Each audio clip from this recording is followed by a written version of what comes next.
Oi pessoal, tudo bem? Vamos começar com mais um assunto. O assunto de hoje é sobre a independência das Américas.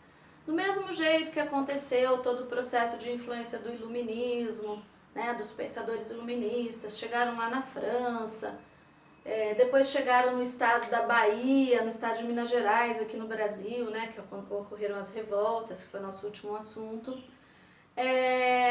A gente vai falar um pouquinho também agora sobre a influência desse iluminismo nos Estados Unidos. Os Estados Unidos, ele também foi colônia, só que ele foi colônia da Inglaterra, diferente do Brasil, que foi colônia de Portugal. Qual é a diferença, professora? A diferença é a seguinte: a colônia inglesa, no caso os Estados Unidos, foi uma colônia de povoamento. Então os ingleses, fugindo de perseguições políticas e religiosas, saíram da Inglaterra e se dirigiram aos Estados Unidos com o objetivo de povoar o local. Então tudo que era encontrado ali nos Estados Unidos permanecia ali para gerar riqueza para eles mesmos. Diferente dos portugueses, quando vieram no Brasil, eles vieram com o objetivo de explorar as terras. Então tudo que tinha de riqueza aqui no Brasil era retirado e levado para Portugal. Então o Brasil foi uma colônia de exploração, enquanto os Estados Unidos foi uma colônia de povoamento da Inglaterra. Ao chegar, os ingleses se aproximaram da faixa litorânea do Oceano Atlântico e ali eles formaram 13 colônias. Então a gente vai ter ali alguns estados que hoje nós temos nos Estados Unidos, que são desde aquela época.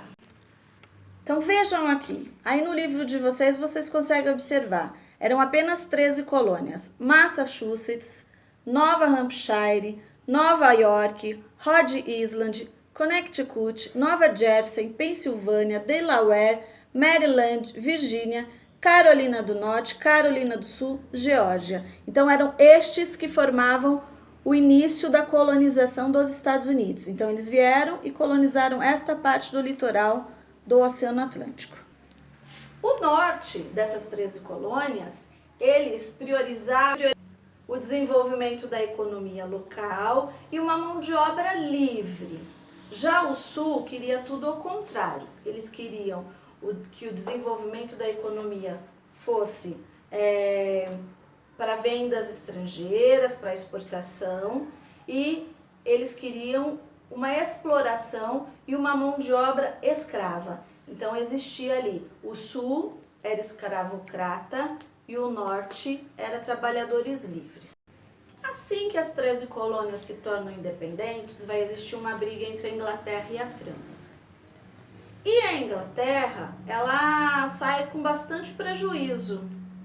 E aí ela faz uma série de leis aí. Essa guerra ela é chamada de Guerra de 7 Anos entre a França e a Inglaterra.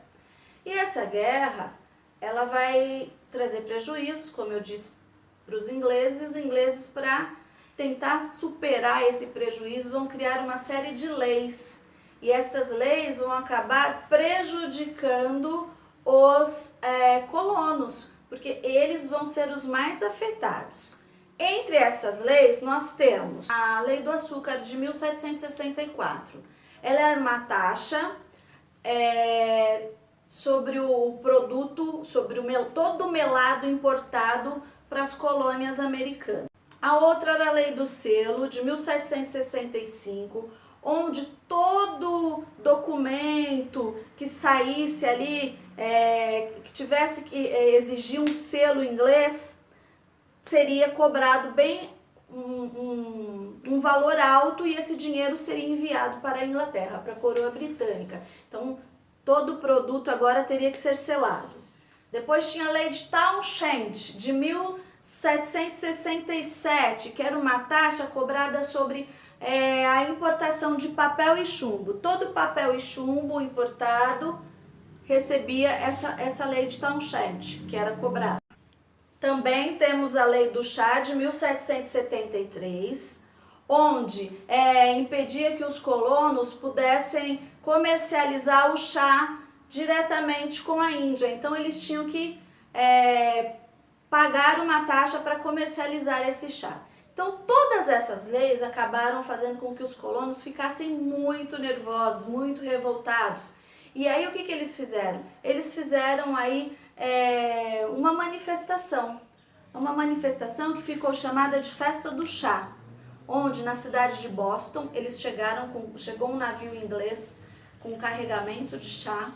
O que os colonos fizeram? Eles se vestiram de índio, tomaram posse desse carregamento de chá e jogaram todo o chá, espalharam todo o chá para o oceano, como uma forma de manifestação de descontentamento por todas estas leis, estas cobranças abusivas que estavam ocorrendo naquele momento. Todas estas leis ficaram conhecidas como leis intoleráveis, porque eles não estavam tolerando a situação.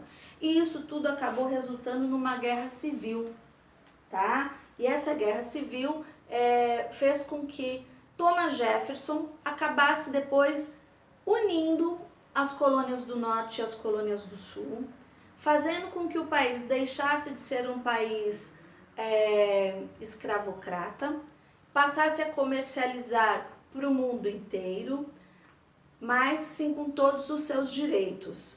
Mesmo assim, mesmo com os Estados Unidos deixando de ser o sul dos Estados Unidos, né, deixando de ser escravocrata, a gente percebe que existe ainda uma questão do preconceito, do racismo muito grande nos Estados Unidos, porque existem guetos, que são bairros separados só para a população negra morar, discoteca que branco não entra, só entra negro e por aí vai. Então a questão do racismo nos Estados Unidos ela é bastante forte ainda, tá? Apesar deles se dizerem um país de direitos iguais. O que vai acontecer? O Thomas Jefferson acaba unindo, né, o norte e o sul dos Estados Unidos e declarando a independência dos Estados Unidos em 4 de julho de 1776. Então, em 4 de julho de 1776, os Estados Unidos se torna livre da Inglaterra, se torna um país independente e se torna uma potência econômica, que é o que a gente conhece até hoje. Então é isso, pessoal. Beijinho. Tchau, tchau.